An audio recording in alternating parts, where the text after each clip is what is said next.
വീഡിയോയിലേക്ക് സ്വാഗതം. ഇന്ന് ഞങ്ങൾ പറയാൻ പോകുന്നത് നമ്മുടെ ടാറ്റയുടെ ഒരു ഇൻട്രയുടെ മോഡലാണ് കേട്ടോ.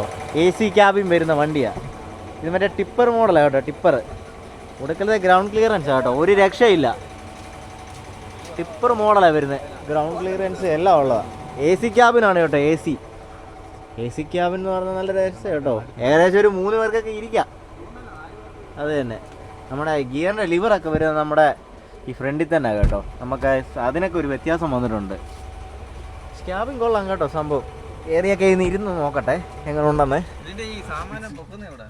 എനിക്കൊന്ന് ക്യാബിൻ ഇച്ചിരി ചെറുതാക്കിയിട്ടുണ്ടോ ആണെന്നുണ്ടല്ലേ. എന്നാലും കൊള്ളാം, ഒരു കാറിലിരിക്കുന്ന ഒരു ഫീല് കിട്ടുന്നുണ്ട് സത്യം പറഞ്ഞാൽ. അതാണ് ഇതാ കേട്ടോ നമ്മുടെ മെയിൻ ആള് കേട്ടോ. ഈ വണ്ടിയുടെ പേര് സത്യം പറഞ്ഞാൽ പുഷ്പഗിരി എന്നാണ് കിടക്കുന്നത്. ഞങ്ങൾ വെച്ചാൽ തിരുവല്ല വണ്ടി വല്ലതും ആണോ, അതെ അവിടുത്തെ വണ്ടി വല്ലതും ആണെന്നാ വിചാരിച്ചത്. പക്ഷെ അല്ല. അതെ കാണിച്ചു തരാം. എത്ര കിലോമീറ്റർ ഓടിയാ? 12,000 കിലോമീറ്റർ ഓടിയിട്ടുണ്ട് കേട്ടോ. രക്ഷയില്ല. കണ്ട AC V30 AC ആ കേട്ടോ. ഞങ്ങൾ വണ്ടി എടുത്ത് കഴിഞ്ഞിട്ട് ഇറങ്ങിയ മോഡലായിരുന്നു ഇൻട്ര. അത് കഴിഞ്ഞിട്ട് ഇപ്പോൾ വന്നിരിക്കുന്ന ടിപ്പർ ഒരു രക്ഷയില്ല കേട്ടോ.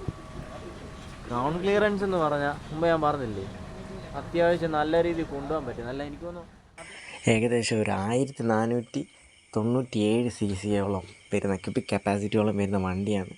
ടാറ്റക്കാരെ സംബന്ധിച്ചേ പറ്റൂ. ഇത് നമ്മളിപ്പം മനസ്സിൽ വിചാരിക്കുന്ന കാര്യങ്ങളാണ് ഓരോരോ വണ്ടികളിൽ അവർ ചെയ്യുന്നത്. ഇപ്പം നമ്മൾ സാധാ വണ്ടി ഓടിക്കുന്നത് വിചാരിക്കും ഒരു ടിപ്പർ ആക്കണമെന്ന്. തീർച്ചയായിട്ടും അവർ അങ്ങനെ തന്നെ അത് ഇറക്കി. ഒരു രക്ഷയില്ലാത്ത രീതിയിലാണ് ഇറക്കിയിരിക്കുന്നത് കേട്ടോ.